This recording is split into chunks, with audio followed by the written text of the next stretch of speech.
Alrighty, guys, I'm Morthadon bringing you guys Steins Gate episode 23. It's not very late, but I almost forgot that I need to record this tonight. I just got done, I just got done with a lot of stuff I had to do, and then I played a game for a little bit, and then I got off the game, and I was like, well, what do I do now? And I was like, oh yeah, I gotta record an episode. Anyway, by the way, you guys might hear some weird noises. It's not me, it's my dog right there, my little doggy. She's sleeping on my bed, and she makes a lot of noise sometimes. She snores, and I don't know, she's weird. Boston Terriers, man, they have weird noses, and it causes them to, like, snore, and they're very loud sometimes. Anyway, you guys probably don't care about that. Really, really fast. I had an issue with my Patreon that I didn't realize. It was a feature I need to turn on to allow you guys to sign up right away.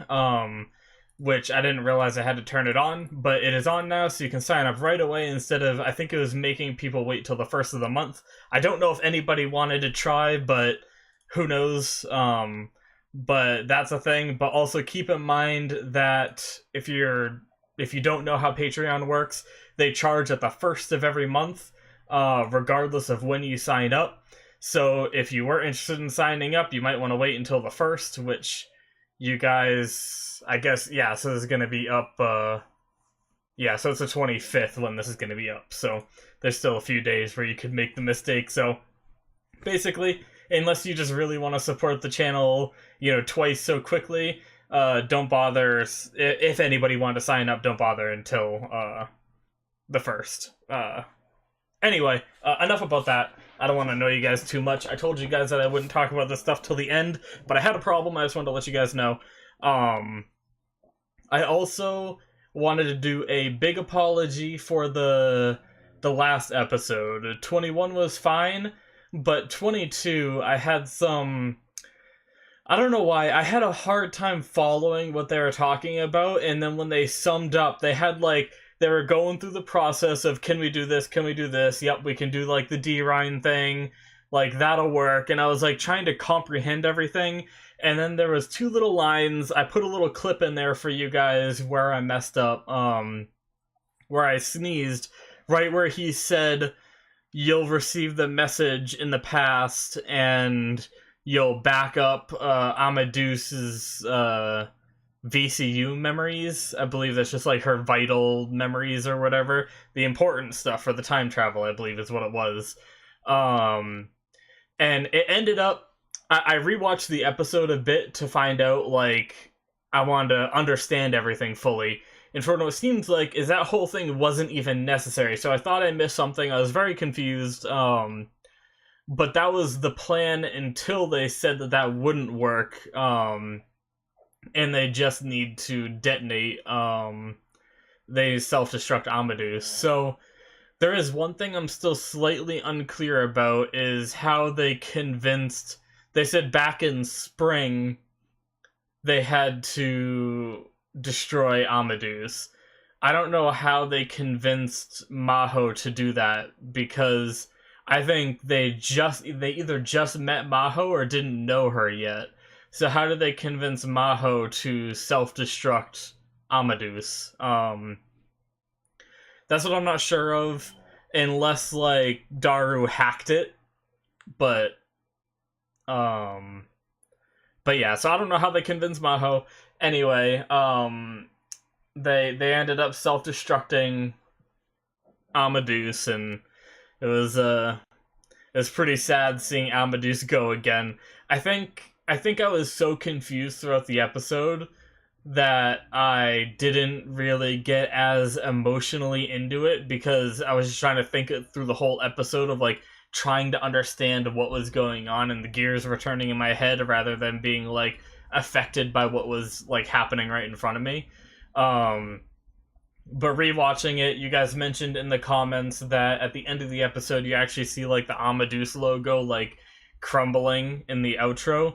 And I went back to look at that, and yeah, that was really sad. But yeah, so once again, I'm sorry about all the confusion in the last episode. I tried my best to, like, fully understand everything, but sometimes, like, with these heavy dialogue shows, I have to read through all the subtitles, process the information, and when I'm doing reactions, I feel like I need to say stuff. And trying to do all of that makes it hard to, like, fully grasp sometimes. Whereas shows like my Boruto series is, like, even the dialogue heavy scenes are nothing compared to Steins Gate. They just, like, they keep it a lot more simpler in that show, and maybe I'm just too simple-minded for Steins Gate, but or it was just because I sneezed and missed some important information and so much going on. Anyway, regardless, you guys don't care. Well, you guys don't care for me to keep going on about this, I should say. But yeah, so at the end of the episode, they did whatever they did. I think they sent the D-Rhine and somehow caused Amadeus to self-destruct back then, and Maho commanded her to self-destruct now, which we saw her doing, I believe. And then Okabe did his little freak out thing, and now we're somewhere. I'm guessing, would he be sent to last spring because that's when the message got sent to? I'm assuming so. So we're gonna see what kind of... I don't remember what was exactly going on last spring. I think they were saying that was when they had the whole laptop thing that got shot, so that was earlier in this series, not the old series. Which makes sense because this is like a bunch of years later, so I don't know why I even said that. But yeah, so we're gonna be at some point last spring. I guess we'll find out the exact point. We'll probably recognize some stuff from earlier in the series, or earlier in this season, Steins Gate Zero, and we'll see where Okabe takes it from here. We'll see how this whole plan unravels and see if he manages to find the Steins Gate and what he does to get closer to it. So without further ado, guys. Alright guys, that was a pretty good episode, but that is the end of episode 23, second to last episode. We only have one more episode after this. By the way, guys, I think I might make a video with my thoughts on the next show, because I haven't fully decided on what I'm going to watch next yet, but I have, like, I think I have 3 in mind that I want to do. But I might make a video and name the 3, and if I get any comments at all, because I mean, I get some comments from you guys, but I don't know how a random video like that would do. But maybe if people comment and say what they want, I will prioritize that over something that I pick. But anyway, that episode was really good.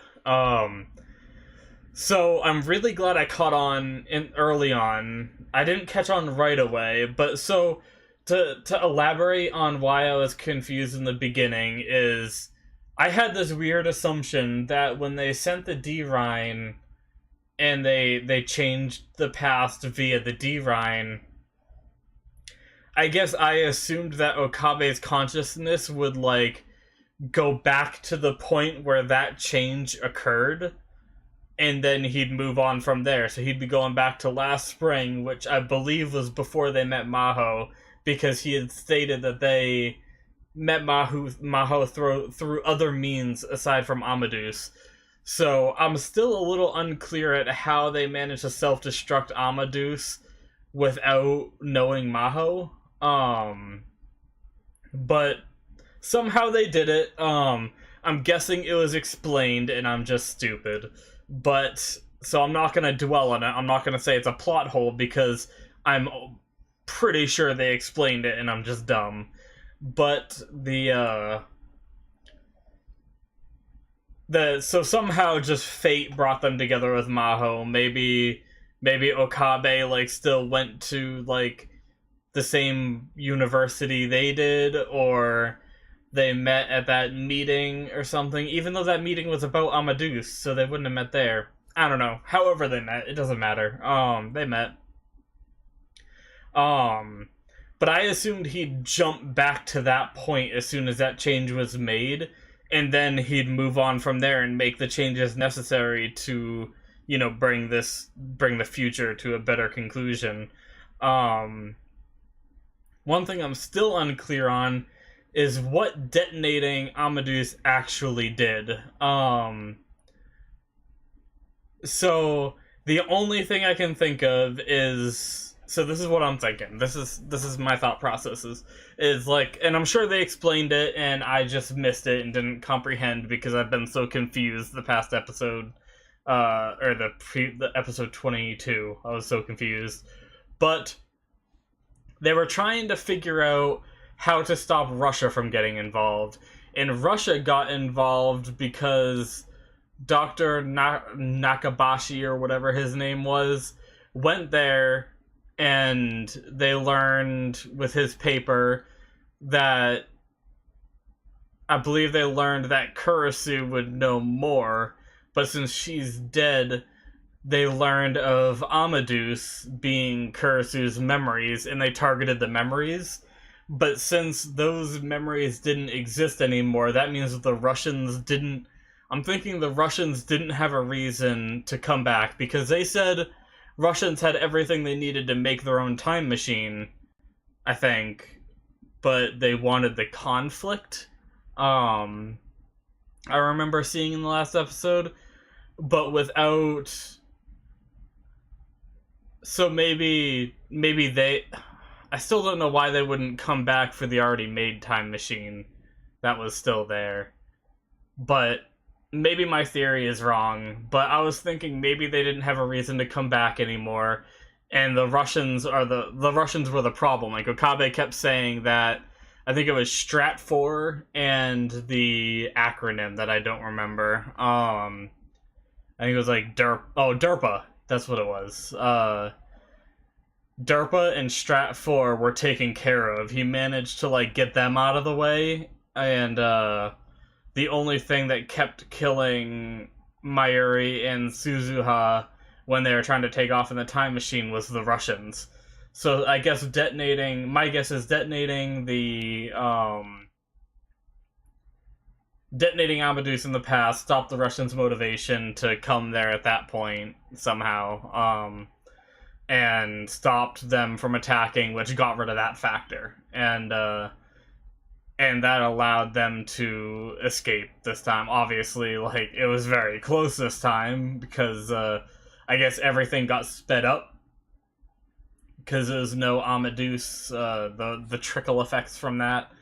But yeah, so I'm glad I caught on pretty quickly that Okabe was still in the same time period, because I was thinking, the reason why I was a bit confused was when I assumed Okabe went back, and then he ran into the American in that stairwell, I was like, well, wait, what? And the Okabe said that the timeline must have moved up, so I was thinking, like, he did go back to that spring, and since there was no Amadeus, there was no, like, what's-his-face didn't have to wait. The American didn't have to wait, and he moved up his plan to that spring. But no, that wasn't the case. It just moved it up by, like, a few minutes or whatever, which is what messed up Okabe's timing. So I think I understand all of that. I think I got all that down. And it's crazy to think that Mayuri basically sacrificed herself to go back and make that phone call to change everything. Like, she's the real hero. Like, Suzuha did it too. I keep giving Mayuri the focus, but Suzuha was there too. But she wasn't supposed to be in that timeline in the first place, so it's like a bit wishy-washy there. But so it's like, that's why I don't give her full credit. But Mayuri, like, completely left her timeline and everything in order to save her past self and give her past self, like, a better future in a way. So they're definitely the real heroes of the story, and then they got lost in time, which, like I said during the episode, unless I had to cut it out, Okabe mentioned that to them, like, oh, they're lost in time, you're never gonna find them now, the time machine is gone. And I chalked that up as like, obviously he's not going to tell them their location, but they they actually did get lost in time because they went to that time period. She made the phone call, but then they had to jump away, and I'm glad Suzuha said that because I was pretty sure it was either the paradox causing them to have to leave, um, like it was deleting them from existence, but Suzuha said they had to jump, so that clarified everything for us that they actually initiated the jump again. Um, and the whatchamacallit. And I like I'm a little proud of myself, even though it was probably obvious that I picked up on the fact that the future version of Okabe left in the time machine they made and found them in the end credit scene. That was awesome. And I'm a little proud of myself for predicting that, but at the same time, probably very predictable. But more I want to talk about that when it got to another part of the episode I was confused about was the that whole future scene was kind of out of the blue to me. So my guess is if that time, like basically, we'll say the timeline from Mayuri leaving continued into the future. And that's what that was. I was thinking he set this up before he did his 3,000 jumps. Or maybe he did like one jump, so because Ruka was still alive. So I was thinking maybe he did like one jump back before she died at that part, a few episodes ago. And he planned all this, like he planned to send the D-mail and all that, to those times, and then he did his 3,000 jumps. That's what I thought happened. But then Kaguri was there, and I was like, okay, no, like that, and then, well, I guess I was already skeptical. I was like, wait, no, is this just further down the timeline from after Mayuri actually got away? And Kaguri being there confirmed it for me. That's, I believe anyway.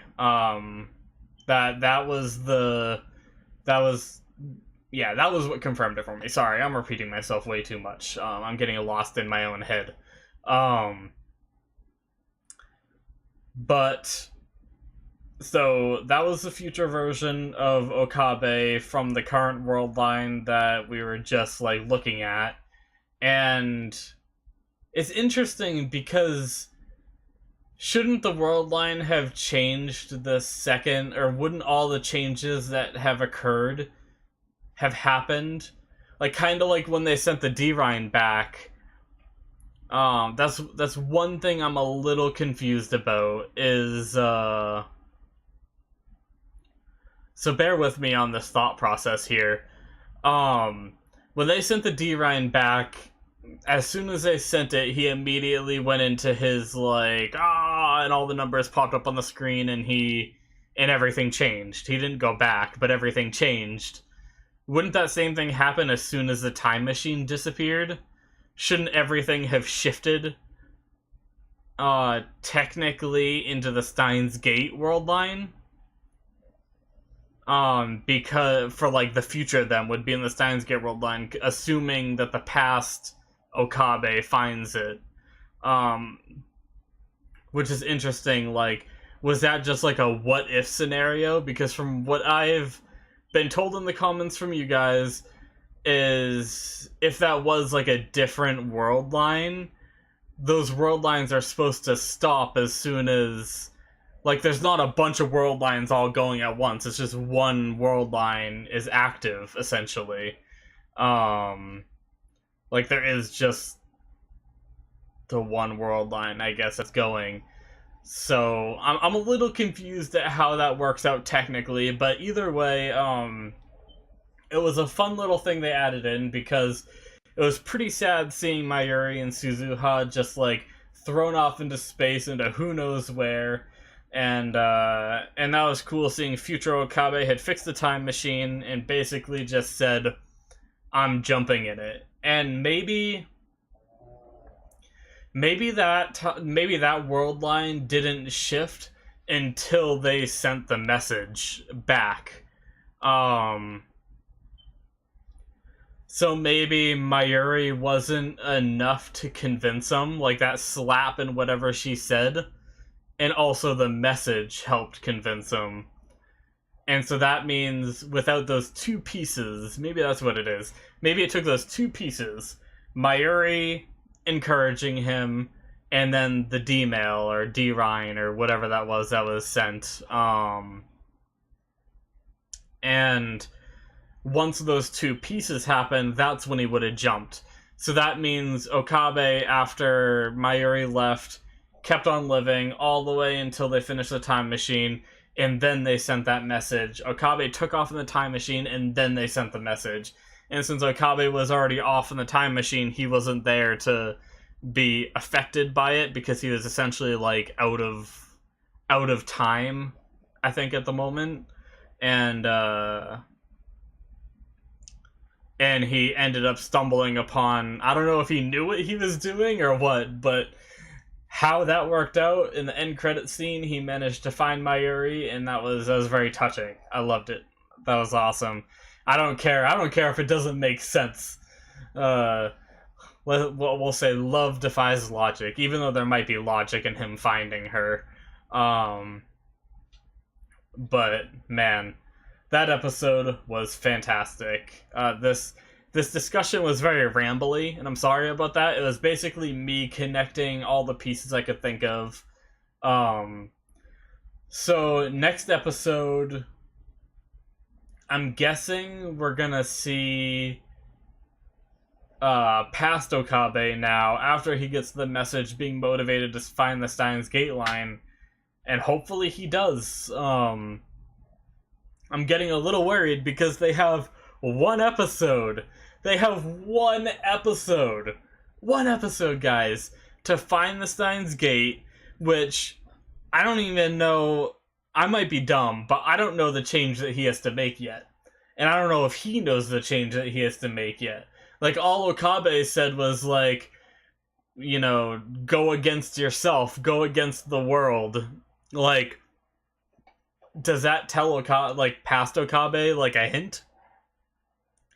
But he still has to either figure out how to find the Steins Gate line, or he needs to do whatever it is if he does know. Which is, like, crazy to think about. That next episode, I'm assuming we're gonna find the Steins Gate line. I really hope so. And it's gonna conclude. So, I mean, like, 20 minutes is enough for them to find the Steins Gate line, but we need enough time to be, like, happy with all of them together, right? Like, I want a whole episode of them in the Steins Gate line with Kurisu alive and Mayuri alive and like what they go on to do. I want, like, a montage of them living together, like creating different scientific projects and like a future together with Okabe